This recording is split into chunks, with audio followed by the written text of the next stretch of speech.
start today with Coach Gardner. Raise your hand and get them. Start with B. Rodney, with the first day of being in full pads, did you like where the physicality of your group was at, and just how did you think that they approached the day? Obviously, I thought, day being sixth day, I thought they looked like it was the sixth day.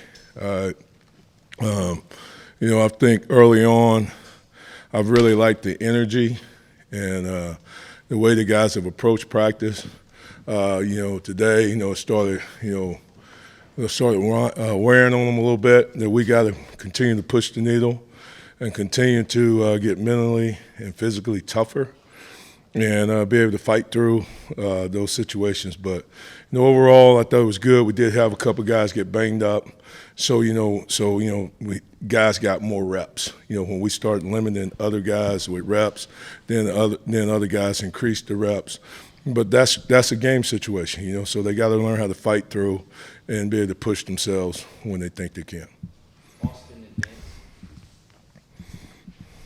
Two things. Can you talk about Omar Norman Lott and what he's brought for the spring and into fall camp and how much he's kind of grown? And then two, when you look back a couple of years ago, what your room looked like when you first got here and now what it looks like. I know those freshmen aren't necessarily ready, but they at least, look the part.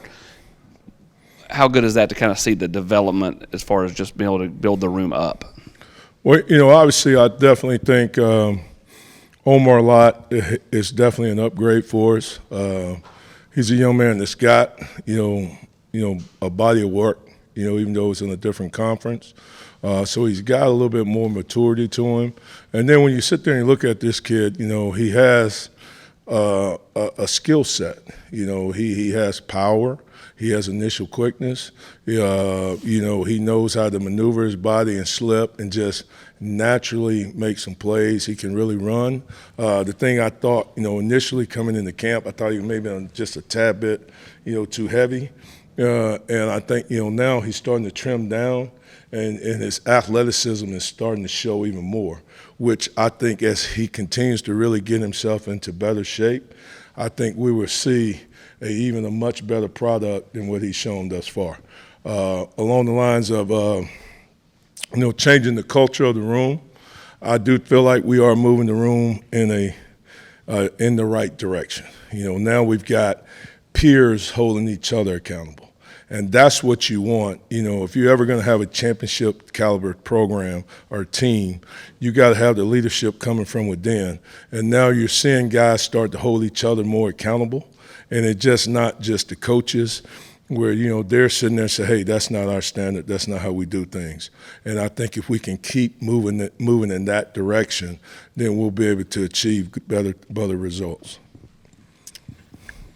Davian Bradley told us that he enjoys being yelled at and that he's thanked you for the tough coaching you've given him. How unique is it to have a kid with that kind of perspective on the football field? Really. I think Davian just trying to get some brownie points. But, I really don't like yelling at him, and I wish I didn't have to yell at him. So, I'd like for him to just do a better job and be more physical and just take the coaching, not try to kiss up to the teacher. Coach, a couple of things. You talked about some of your players are holding others accountable. Who are some of those guys that are sort of kind of not controlling the room, but holding others accountable? Well, and then go ahead. Well, obviously, Big O, Amari Thomas, is a good leader. I think his leadership is continuing to grow. I think Tyler Barron's had the best offseason that he's had since we've been here. I've seen maturity come from him. I think Elijah Simmons is growing. I think Don Bailey's growing. So you're starting to see some growth, from multiple people. Roman Harrison's had a good camp. And, starting to, do things, the Tennessee way and not so much doing things their way. And I just think, it's becoming, contagious, and just not being afraid to call one another out. You know what I'm saying? That's what real leadership is, just being willing to be different and to be out front and to be able to take a stand. Because a lot of times, some guys don't want to go the wrong way. They just want somebody to be willing to step out and go the right way so they can follow that guy. And so I think we're seeing a lot more of that. And obviously we need to see more, because you don't really have to be an older guy, to be a leader. It's just about, how you're doing it every day. Talk is cheap. You got to be able to walk the walk. Nobody wants to hear you talk about it when you're not doing it. So just being able to lead by example, being that pace setter, getting there early, staying late, attention to details, those are the things that it's going to take for us to reach the goals that we're setting for ourselves. And looking at that Leo position, you got some young guys there, some sophomores, a couple freshmen. What have you seen from that group in terms of from the spring to now? Has there been a difference? Oh yeah, I think you got length, you got athleticism, you're starting to, you're looking like a championship caliber room supposed to look. So obviously we all got to continue to get stronger. We all got to continue to get more explosive. We've all got to be more conscientious of our fundamentals and our technique and all those different things. But I do like the athleticism, and I like the guys being willing to buy in, and I like the guys, really as of this point, not showing selfishness, that they're starting to think about their teammates, starting to think about the program, and putting others first. Like I said, if we can do that, then I think we can achieve a lot of good things, and then there's going to be a lot more rewards for everybody to go around, if we'll put the team first. Coach, we think of guys on the D-line that can get into the backfield against the run, and then there's also guys that are good pass rushers. Are those skill sets that different? No, obviously, coming out of last season, you sit there and one of the things we sit there is self-scouting. We said, we've got to become a better four-man, pass rush team. We can't always rely on bringing 5 or bringing 6. So we've got to be able to affect the quarterback with a four-man rush. And then we've also got to be able to finish the rush. A couple of times we had some good rushes, but then we did a poor job of knocking the quarterback down. And we didn't maintain our rush integrity, our lanes, and didn't do a really good job of keeping them in the pocket. And I do understand the conference that we're in. There are some elite guys that can really run, but, that's part of the job description. We've got to be able to affect the guy, get him off the spot, and then we've got to be able to finish the rush. So, we did a really good job as far as TFLs, but we've got to do a better job as far as being a four-man pass rush team. Is there an example of one guy who was really good at TFLs and you think has to be a better pass rusher? I think they all got to be better pass rushers. I said we as a team need to be better as a four-man rush. So that means all the way across the board. Obviously we lost a lot of production with BY, losing him. So somebody's got to be willing to step and be that bell cow. And then when you sit there and you look at Bumpus, man, he had a really good year. I don't know, I don't think he got nearly the credit or the recognition for some of the things that he was able to do. But when you went there and you looked at the cut-ups, he was a guy that was very effective and just did things the right way. So we just got to get everybody has to elevate their game.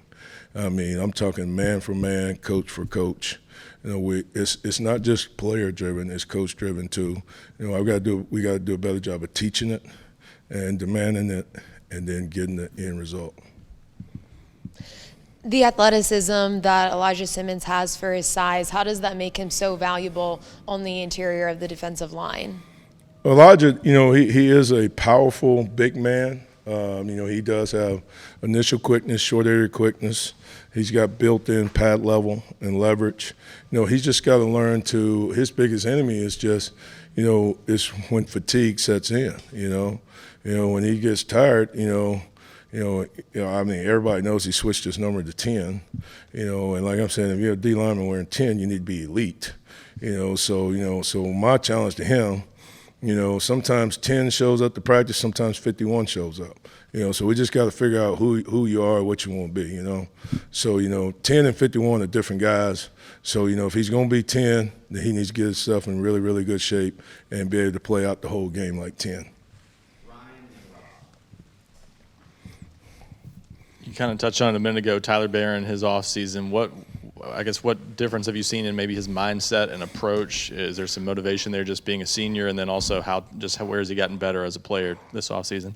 Well, I think he's matured, a lot, and I think he's grown, as a young man, and I think he's bought in more, to the team concept, and I think he's being more of a team guy, more of a Tennessee guy than a Tyler guy, and then I think he's starting to see that if Tennessee does well, then Tyler Barron's going to do well. You know what I'm saying? But if Tennessee does poorly, then odds are, Tyler Barron's not going to do as well. So, and that's everybody. That's not just Tyler. That's everybody. Just getting them to understand that this is a team sport, and it's the greatest team sport out there, and just them understanding how blessed they are to have an opportunity to play at a program like this, to play in this conference, to play with the type of young men that they're playing with, that we're just all truly blessed, and we just need to understand that, these are once-in-a-lifetime opportunities, so we need to bond together.